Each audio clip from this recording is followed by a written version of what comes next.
Hello दोस्तों, आप सभी का स्वागत है हमारे इस क्लास में। ठीक है, आज इस क्लास में हम लोग बहुत ही इम्पोर्टेंट चैप्टर के बारे में डिस्कस करने वाले हैं एंड दैट इज यूडीएफ। ठीक है, अनडाइजेस्टेड फूड पार्टिकल्स। अब ये क्या होता है, इसको अच्छे से हम लोग एक्सप्लेन करेंगे इस वीडियो में। ठीक है, आप लोग अच्छे से इसको बारीकी से समझना। ठीक है, ये जो है यूडीएफ, यूडीएफ का क्या मतलब होता है? अनडाइजेस्टेड फूड पार्टिकल्स, जो हम लोग खाना खाते हैं। ठीक है, अनडाइजेस्टेड फूड पार्टिकल्स का मतलब क्या हुआ? जो हम लोग खाना खाते हैं एज इट इज वो हमारे स्टूल से बाहर निकल जाना। ठीक है, मतलब जो हम लोग, मान लिया जाए हम पपीता खा रहे हैं, वो हमारे स्टूल से बाहर निकल जा रहा है। जो भी हम लोग टमाटर खा रहे हैं, अमरूद खा रहे हैं, बैगन खा रहे हैं, भिंडी खा रहे हैं, वो एज इट इज बिना डाइजेस्ट हुए, ठीक है, एज इट इज अपने रियल रूप में, अपने रियल शक्ल में हमारे स्टूल से वापस आ जाना, बाहर आ जाना। ठीक है, उसको हम लोग क्या बोलते हैं? UDF, undigested food particles in food. अब देखो बहुत सारे लोगों का ऐसा कहना होता है, ऐसा मानना होता है कि ये नॉर्मल सी प्रॉब्लम्स है, ये कोई बहुत बड़ी समस्या नहीं है। यूडीएफ आना एक जनरल सी समस्या है, मतलब इसको हम लोग सीरियस वे में कभी लेते ही नहीं है। हम लोग कभी ऐसा समझते नहीं है कि यूडीएफ से भी कोई खतरा हमें हो सकता है। लेकिन हम इस बात को एक्सेप्ट करते हैं कि ये कोई बीमारी नहीं है। यूडीएफ जो होता है, हमने यहाँ लिखा है UDF is not a disease. UDF क्या है? ये कोई बीमारी नहीं होती है। ठीक है, but it is the symptoms. क्या होता है ये? यूडीएफ क्या होता है? It is not a disease, it is a symptoms. क्या है ये? सिम्टम्स है। किस चीज का सिम्टम्स है? हमारे पुअर डाइजेशन का।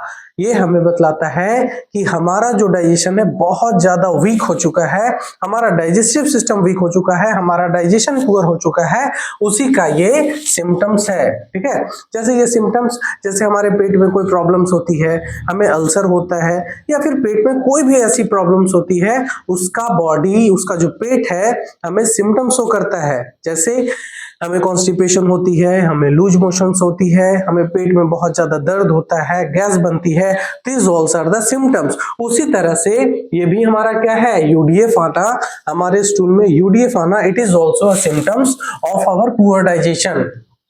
बात आया समझ में? क्या है ये? एक तरह का सिम्टम्स है। ये दिखाता है कि आपका जो डाइजेशन है बहुत ही कमजोर हो चुका है, आपका जो डाइजेशन है बहुत ही पुअर है, और आपको इससे आगे जाकर खतरा हो सकता है। ठीक है, अब इसको बारीकी से समझते हैं यूडीएफ का रीजंस। देखो, हम लोग क्या लेते हैं, जो भी इनटेक करते हैं, हम लोग क्या खाते हैं? खाना खाते हैं। खाना इन द सेंस फूड जो लेते हैं, फूड के मेनली 3 कंपोनेंट्स होते हैं। क्या होते हैं?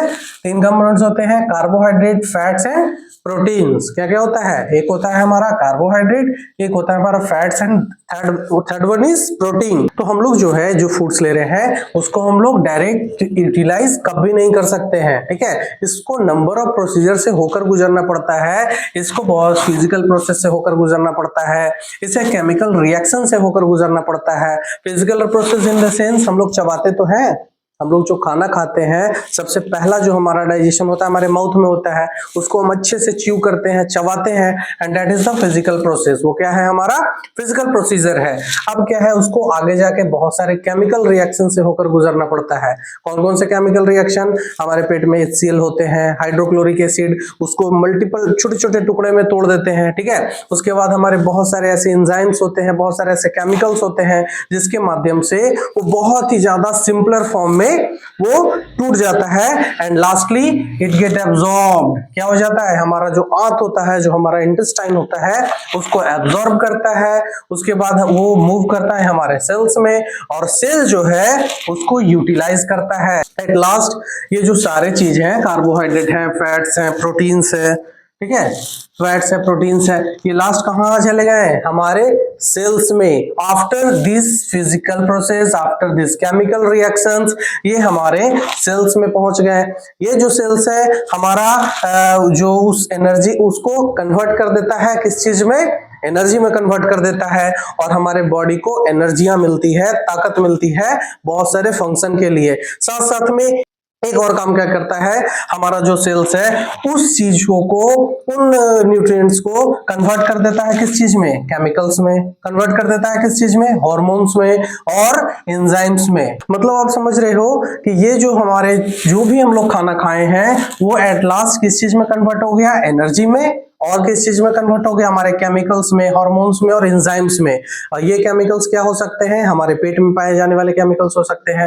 हार्मोन्स क्या हो सकता है, हमारे ब्रेन में जो हार्मोन्स होता है वो हो सकता है। हमारे थायराइड ग्लैंड में हार्मोन्स होता है वो हो सकता है। इट मीन्स टू से कि अगर हमारा डाइजेशन प्रॉपर अगर ना हो, मतलब समझ रहे हो आप, अगर ये जो है कार्बोहाइड्रेट, फैट्स और जो प्रोटीन्स है इसका डाइजेशन इम्प्रॉपर हो जाए तो क्या होगा, इसका डाइजेशन अच्छे से ना हो तो क्या होगा, इसका मतलब हमारे बॉडी को एनर्जी की कमी होगी, एट लास्ट हमारे बॉडी को इन केमिकल्स की कमी होगी, हमारे बॉडी को एंजाइम्स की कमी हो सकती है, हमारे बॉडी को हार्मोन्स की कमी हो सकती है। और इन सब के डिफिशियंसी के कारण होने वाली बीमारियां बिल्कुल हो सकती है। इट मींस हमारा मेन रूट क्या है, हमारा इनडाइजेशन हुआ, पुअर डाइजेशन हुआ। हमें किस पर काम करना होगा, हमें डाइजेशन पे काम करना होगा, हमें अपने डाइजेशन को सुधारना होगा। तो इन प्रॉब्लम से हम लोग छुटकारा हमें मिल सकता है। कह सकते हैं हम लोग, जैसे हार्मोन्स हो गया, हमारे बॉडी में बहुत सारे मल्टीपल हार्मोन्स होते हैं, ठीक है, जैसे हमारा सेरोटोनिन होता है, डोपामाइन्स होता है। अब उन सब के कमी से जो बीमारियां आएगी, हम लोग इस पर थोड़ी ना काम करेंगे, हम लोग काम करेंगे हमारे डाइजेशन पे। हमारा डाइजेशन गड़बड़ हुआ तभी तो ये हार्मोन्स नहीं बन रही है, हमारा डाइजेशन गड़बड़ हुआ तभी तो वो केमिकल्स नहीं बनेगी, हमारा डाइजेशन गड़बड़ होगा तभी तो हमारा एंजाइम नहीं निकल रहा है, एंजाइम नहीं बन पा रहा है। क्योंकि ये जो एंजाइम है, केमिकल्स, हार्मोन्स है, ये भी किसी स्पेसिफिक प्रोटीन से बना हुआ है, ठीक है, एक स्पेसिफिक प्रोटीन से बना हुआ होता है। और ये प्रोटीन कब तक नहीं मिलेगा, जब तक हमारा ये अच्छे से डाइजेस्ट नहीं हो पाएगा। मतलब आप समझ रहे हो, ये डाइजेशन का जो प्रोसीजर है बहुत ही इंपॉर्टेंट होने वाला है हमारे लिए, ठीक है। तो इतने सारे मल्टीपल केमिकल रिएक्शंस के बावजूद भी अगर आपके स्टूल में अनडाइजेस्टेड फूड पार्टिकल्स आ रहे हैं, देख रहे हो इतने सारे, देखो इसमें केमिकल्स रिएक्शन में बहुत सारे रिएक्शंस होते हैं, जैसे HCl उसको तोड़ा, तो उसके बाद हमारा एसिमिलेशन हुआ, जो भी हो, डाइजेशन होता है, एसिमिलेशन होता है, मतलब बहुत सारे मल्टीपल स्टेजेस हैं। और इतने सारे मल्टीपल स्टेजेस के बावजूद भी अगर आपके स्टूल में UDF आ रहा है, ये आपकी बहुत बड़ी चिंताजनक बातें हैं, ये कभी हो ही नहीं सकता है। तो वो जो UDF का, जो अनडाइजेस्टेड फूड पार्टिकल्स का सबसे इंपॉर्टेंट जो रीजंस होने वाला है, वो होने वाला है हमारा द लैक ऑफ HCl। क्या होता है, हमारे HCl लेवल की कमी, पेट में हमारे HCl का लेवल कम हो जाना, या फिर उसके कंसंट्रेशन पावर कम हो जाना, उसका जो कंसंट्रेशन होता है उसका कम हो जाना, ठीक है।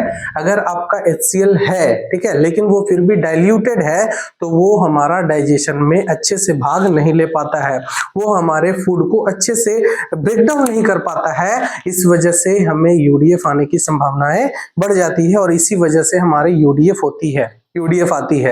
अब देखो, अगर हमारे पेट में HCl का लेवल बहुत ही कम हो जाएगा, ठीक है, तो क्या क्या संभावनाएं होती है, कैसे हमारा जो डाइजेशन है वो अफेक्टेड होता है, कैसे हमारा डाइजेशन इम्प्रॉपर होता है, पुअर होता है।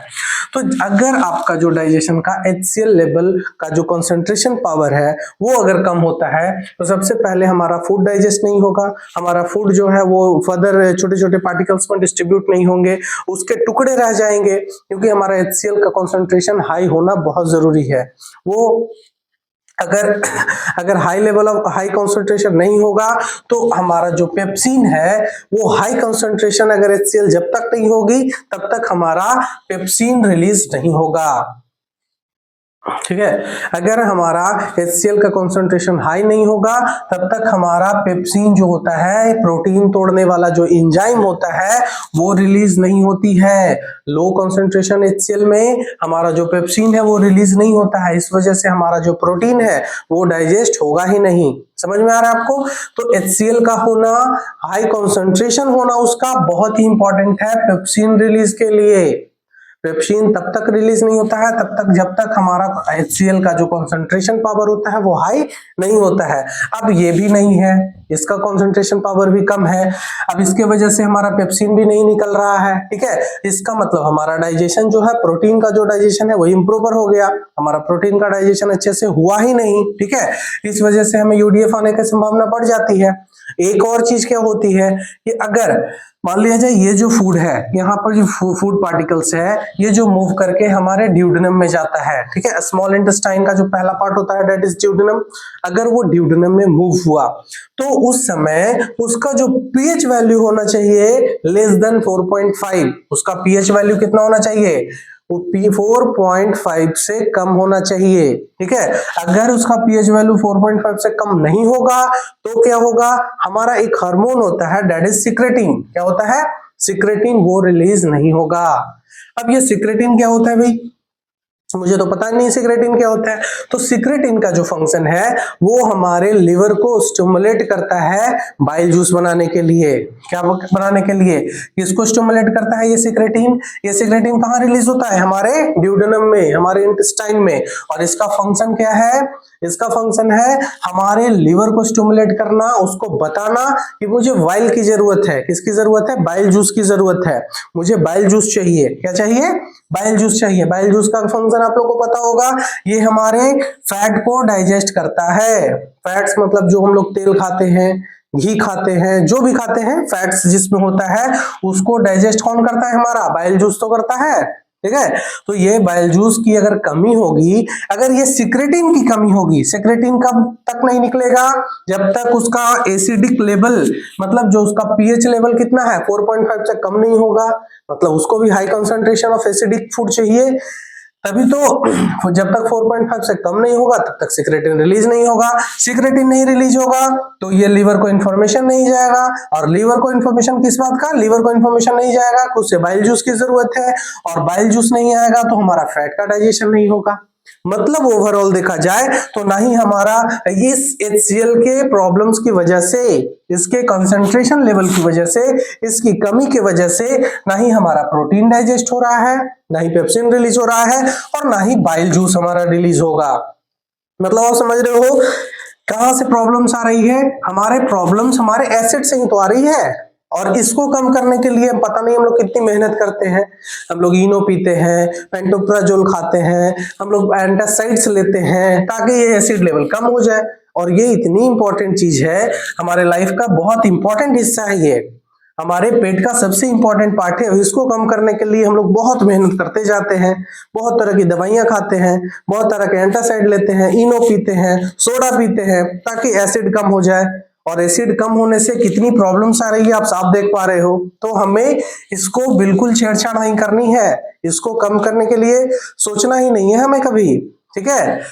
तो प्रॉब्लम्स हमारी एसिड कम होने से तो हो रही है, सारी बीमारियां हमारी यहीं से तो शुरुआत हो रही है, ठीक है। तो क्या हुआ, हमारा जो ना फैट डाइजेस्ट हुआ ना प्रोटीन डाइजेस्ट हुआ, और आपको यूडीएफ आना तो लाजमी है, इसी के वजह से तो हमें यूडीएफ आ रही है। अब हमें क्या करना होगा भाई, ये तो प्रॉब्लम सारी आ रही है, ना ही फैट्स पच रहा है ना ही प्रोटीन पच रहा है, मतलब ओवरऑल देखा जाए तो हमारा जो फूड है वो अनडाइजेस्टेड रह जा रहा है, हमारा जो डाइजेस्टिव सिस्टम है बिल्कुल पुअर हो गया है, और इसके वजह से सिर्फ हमारे एसिड के कंसंट्रेशन लेवल कम होने से, उसकी क्वांटिटी कम होने से, आ गया समझ में।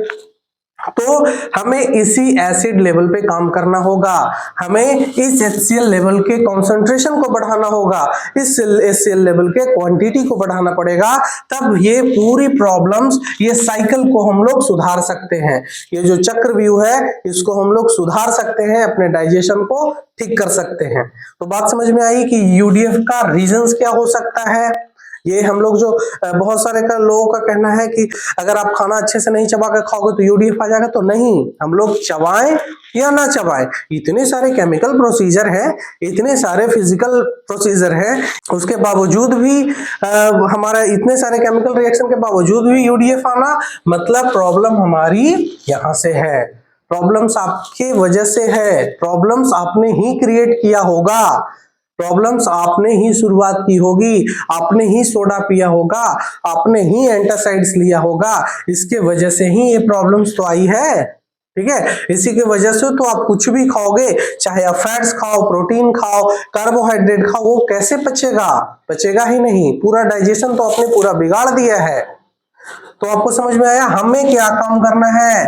अपने जो भी आपने गलतियां की है उसको सुधारने की जरूरत है। आपकी गलतियां क्या थी? आपने जो भी इसको एसिड लेवल को कम करने के लिए जो गलतियां की है उसको सुधारने की जरूरत है। देखो, इसके लिए प्रॉपर आपको दवा लेने की जरूरत नहीं है। ठीक है, आपका बॉडी एक एडवांस मशीन है, इसको सब कुछ पता है और ये इसे सुधार सकता है, बशर्ते आपको इसको सपोर्ट करने की जरूरत है। बस आपको सपोर्ट करना होगा। ठीक है, साथ साथ में हमारे न्यूरोथेरेपी के बहुत सारे ऐसे फॉर्मूलाज हैं जो आपके HCl लेवल को बढ़ा सकते हैं, जो आपके HCl के कंसंट्रेशन को बढ़ा सकते हैं और आपकी ये जो डाइजेस्टिव प्रॉब्लम्स है, ये जो डाइजेशन की समस्या है, जो UDF की समस्या है, ये बिल्कुल सॉल्व हो सकती है। देखो, अगर किसी को UDF आता है तो साथ साथ में म्यूकस आना लाजमी है, साथ साथ में कॉन्स्टिपेशन का होना लाजमी है। अब कॉन्स्टिपेशन का बहुत सारे मैंने रीजंस भी बता रखे हैं। कॉन्स्टिपेशन, बहुत सारे लोगों का कहना है सर UDF आता है, साथ साथ में मुझे कॉन्स्टिपेशन बहुत रहता है। तो बिल्कुल रहेगा भाई, क्यों नहीं रहेगा? हमारा ये मैकेनिज्म है, हमारे पूरे डाइजेशन का मैकेनिज्म होता है कि जब तक आप मुझे पचाओगे नहीं तब तक हम आगे बढ़ेंगे नहीं। और आपका तो डाइजेशन यही रुका हुआ है, आपके हाथों में रुका हुआ है, आपके पेट में रुका हुआ है। मतलब डाइजेशन का जो प्रोटोकॉल है, डाइजेशन का जो प्रोसीजर है, वो तो रुका हुआ है भाई। तो जब तक पूरा डाइजेस्ट नहीं करोगे तब तक वो पेरिस्टाल्टिक मूवमेंट बढ़ेगी कैसे? ब्रेन कैसे सिग्नल देगा? उसको तो पता है ना, इसमें तो अभी न्यूट्रिएंट्स है, इसको तोड़ो पहले। ठीक है, इसको डाइजेस्ट करो, उसके बाद ही तो इसको मूव करवाएंगे। और इसी के वजह से हमें कॉन्स्टिपेशन भी हो रही है। मतलब UDF के साथ साथ में क्या होती है? कॉन्स्टिपेशन भी होगी आपको, साथ साथ में क्या होगा भाई? म्यूकस भी होगा। अब कॉन्स्टिपेशन है तो म्यूकस तो आना ही आना है। अब कॉन्स्टिपेशन की समस्या होगी तो बॉडी जो इंटेस्टाइन है वो म्यूकस तो रिलीज करेगी ना, ताकि उसमें चिकनाहट बना रहे, कॉन्स्टिपेशन आपको ना हो। उसके बाद उसी के लिए तो ये म्यूकस बार बार रिलीज करती है। ठीक है, तो हमें ये समस्याएं UDF की, कॉन्स्टिपेशन की और म्यूकस की एक साथ साथ देखने को मिलती है। ठीक है, तो आपको घबराने की जरूरत नहीं है। जो आपका रूट है, सबसे बड़ा रूट आपका कौन है? ये एसिड। ठीक है, इसको हम जैसे ही ठीक करते हैं आपकी ये तीनों समस्या ऑटोमेटिक सॉल्व हो जाती है। आपकी UDF की समस्या, आपकी म्यूकस की समस्या, आपकी कॉन्स्टिपेशन की समस्या बिल्कुल सॉर्ट आउट हो जाएगी आपके इसको करेक्ट करने से। HCl के करेक्शन से आपकी सारी तीनों की तीनों समस्या बिल्कुल सॉल्व हो जाएगी। ठीक है, तो आगे पुश करो तो 1 मिनट। ठीक है ना क्लास?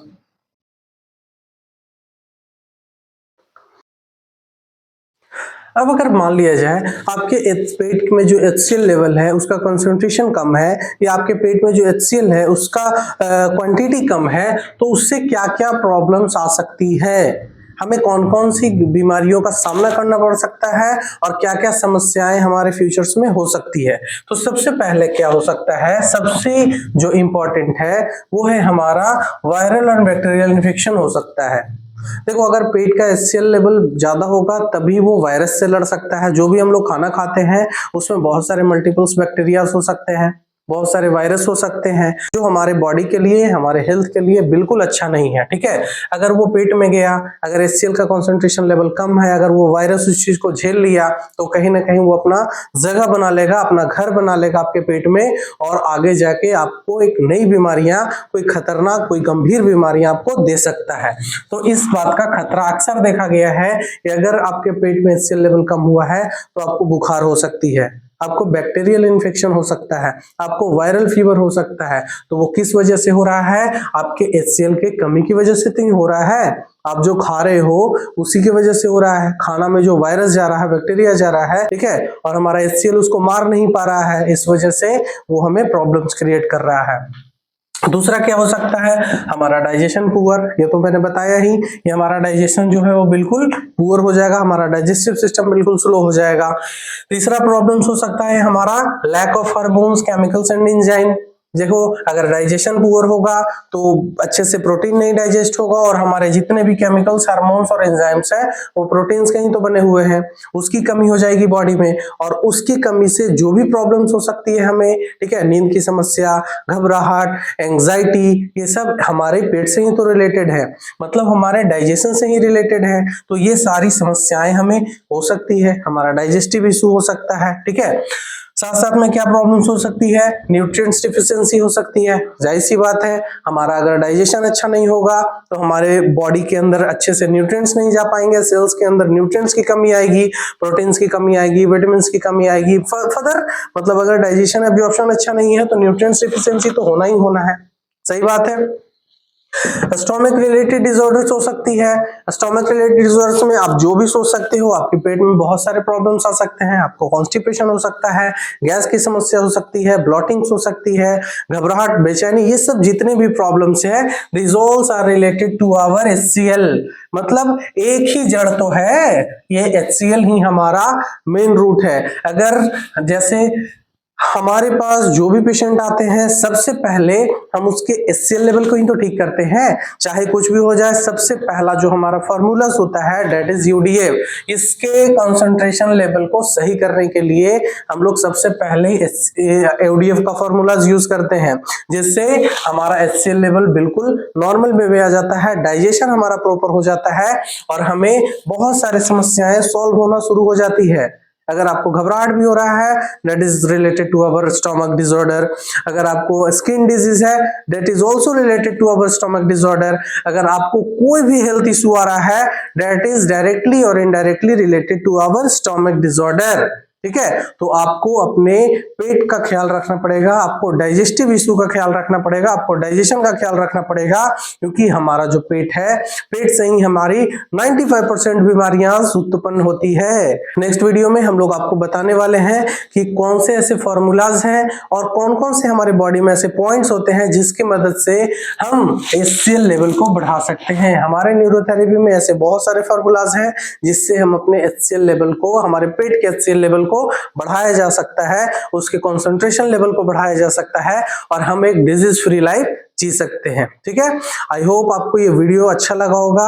अगर आपको अच्छा लगा है तो प्लीज हमारे चैनल को सब्सक्राइब कर दे, लाइक कर दे और कुछ आप कमेंट जरूर करें, ठीक है। मुझे अच्छा लगता है जब आप कमेंट करते हो, मुझे अच्छा लगता है जब आप क्वेश्चन करते हो, because I love the peoples who is eager for knowledge, ठीक है। तो हमारा जो ये जो चैप्टर है अभी यहीं क्लोज हो रहा है, हमारा जो ये सेशन है यहीं पे खत्म हो रहा है, ठीक है। नेक्स्ट हमारे साथ हमेशा आप जुड़े रहिए, हमारे साथ लगातार हमारे वीडियोस के साथ बने रहिए ताकि आपको इस तरह के इंफॉर्मेटिव वीडियोस आपको लगातार मिलती रहे। तब तक के लिए नमस्कार।